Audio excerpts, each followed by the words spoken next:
Well, he pretty much did, but the owners of this restaurant were really rattled. So Richard fought this on his own. It took 6 months for him to win, and it's very rare that anyone wins against them. He had to get the help of a U.S. congressman and the opinion of the U.S. Copyright Office to get them to back off. It took 6 months. But yeah, they tried to bust this restaurant because Richard was playing his own music. Well, that's ridiculous because they have no control over somebody's independent music. Well, they think they do. Apparently, they went after him. And another blunder, absolute blunder on their part, way back. I don't even have the date. Because, I mean, think about it, Deb. They don't own the copyright to that song. No, they don't. And he's not one of their members. Exactly. So how the hell do they figure that they have a right to fine the guy for playing his own music? I don't know. But see, here we go again. They weren't going after him for the money. They were going after the owners of the restaurant. Oh, well, that's just a sneaky way to try and shake the guy down. They wanted to shake down the owners of the restaurant. But back years before that, BMI, I think it was, not sure if it was BMI or ASCAP, but I think it was BMI. They went after the Girl Scouts. And there's an article, something like birds can sing, but campers can't. Yeah, I remember reading that. Birds can sing, campers can't. The girls were silently dancing the Macarena. They could not play the song at Girl Scout camp because it was a public performance. And it actually this was in the mid-90s, it actually made the news and ended up being quite an embarrassment to them where they said, okay, yeah, well, there's an exception to this, or whatever the hell it is they said. But they really had to back down off of that because they really made complete asses of themselves. When you start trying to sue 12-year-old girls, yeah. No, they weren't going after the children. They were going after the Girl Scouts of America. And right, okay. If I got this right, if I understand this right, it was Girl Scouts, the Brownies, the Boy Scouts, and Cub Scouts. Oh, well, I mean, like, the public is going to perceive it as, like, how can you pick on these little girls? Well, that's exactly. They were the ones suffering for it. But the camp counselors were told that if they let the children sing, that they could end up in jail for, I think it was 6 or 7 days and have, like, a $5,000 fine. For and I'm thinking, song. These are camp counselors out there with these little girls, and it's like throwing Donna Reed in a cell with a bunch of hookers. It sounds like to me that they sound like a bunch of loan sharks. You pay us by next Wednesday, or we're going to break an arm. They're coming in the chat. Priests and nuns are next. I do believe churches do have to be licensed. But isn't there a provision about religious organizations, though? I don't think so. I don't know, but I'm thinking they have to be licensed. There's something about they're not totally exempt. Yeah, that would fall under the jurisdiction of CSAC, which admittedly I don't know a whole lot about. Somebody somebody who checks out the show was asking me. It's somebody that I know outside of the internet in my real world. Was asking me questions about that, and I didn't have a lot of answers to it because I said, well, I know how ASCAP and BMI tend to work. CSAC tends to have jurisdiction over religious songs. I really don't know how that would be. Another thing, too, when, like, funeral homes, they play music, they are supposed to have a license. Doctor's offices, if you have a TV, it's got to be licensed. Supposed to have a license. Hospital waiting rooms have to be licensed. Now tell me, people, do you think you're already paying enough to sit in that doctor's office? And especially if you're forced to sit in a lobby and watch some crap on TV that you don't even want to see?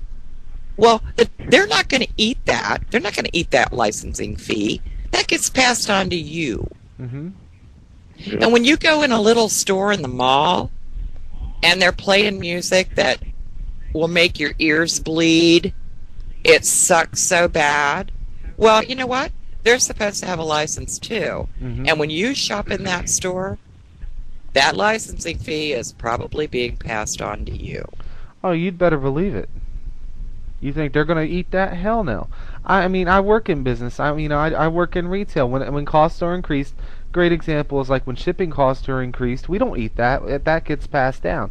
It would be the same thing with licensing fees and for music to be played. So, hell to the yeah. Of course we're paying for it whether we want to or not. Well, that's a typical example. It's like government. I mean, if you let something allow to grow too big and too powerful, they abuse it.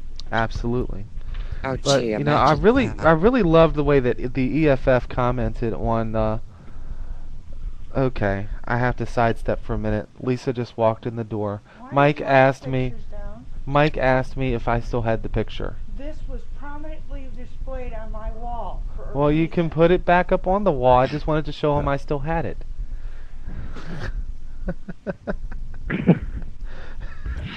Sorry about that, you guys. Mike says thank you, Lisa. Anyway, the EFF commented on this article. Okay, let me drop this link in the chat in case anybody missed it. I'm not sure if you guys even read it,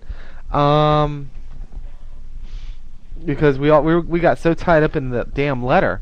But the letter said we are facing our biggest challenge ever. Blah blah blah. The EFF responded, telling Zero Pay they don't think ASCAP characterized EFF in its work accurately. I agree with that statement. We believe that artists should be compensated for their work, and one proposal they have is the voluntary collective licensing. At the EFF, their goal is to preserve balance and ensure the internet and digital technologies continue to empower people as consumers and creators. They are gratified so many ASCAP members understand that, because a lot of ASCAP members, I found out, just with a lot of the music play requests that I get, license their music under Creative Commons. I don't play it because I'm just not touching it with a 10-foot pole. But it's very interesting how ASCAP reacted to this whole thing. The thing is, okay, this person has put their music with ASCAP or BMI, and then they put it out there under Creative Commons. It's my understanding that ASCAP even brags that they have never lost a case in court. Okay, now that in itself is very interesting. But if it came down to it, and ASCAP wanted to challenge that Creative Commons license and took it to court, who do you think's going to win? One guy with one lawyer versus ASCAP's team of lawyers. To me, that's pretty much a no-brainer. Yeah, I think so too. But but maybe not, because it also goes back to our original point that the artists retain the right, the musicians retain the right to sub-license their own music. It'll be a battle when it hits, and I sure as hell don't want to be in it. What were you going to say, Rob? I'm sorry. Well, the artist is the copyright holder. I mean, he has a right to do what he wants with his music, and I'm pretty sure the courts will see it that way because it's written that way right in copyright law. Very good point. Very good point. I hope so. I mean, but there's no other way that they can interpret it unless the artist signs or becomes a part of that organization. And then, then they got the artist butt in nuts, basically. Well, no. It's my understanding that even if you're a member of BMI or ASCAP, you still retain the right to direct license your music. And Creative Commons, they are the copyright holder, and they're putting it under Creative Commons as well. Okay, yeah. I haven't read ASCAP's agreement because I've never been interested in joining their organization. So. Why not? But the thing is, what it comes down to is my team of lawyers can beat up your little lawyer. That's right. what A classic intimidation. Kevin makes a good point. If they haven't signed away rights initially, they wholly own the rights. Because ASCAP, you're just signing away. You're becoming a part of that organization so they can collect royalties on your behalf. You're not signing over your copyright to them. Well, that's the intent of the organization originally, yeah. True. You guys are looking at this like the copyright owner owns the rights to our music. Read the letter. It's our music. That's how ASCAP interprets it, which makes it very scary because while you'd have rights in court to fight that, would be an uphill battle indeed. Well, this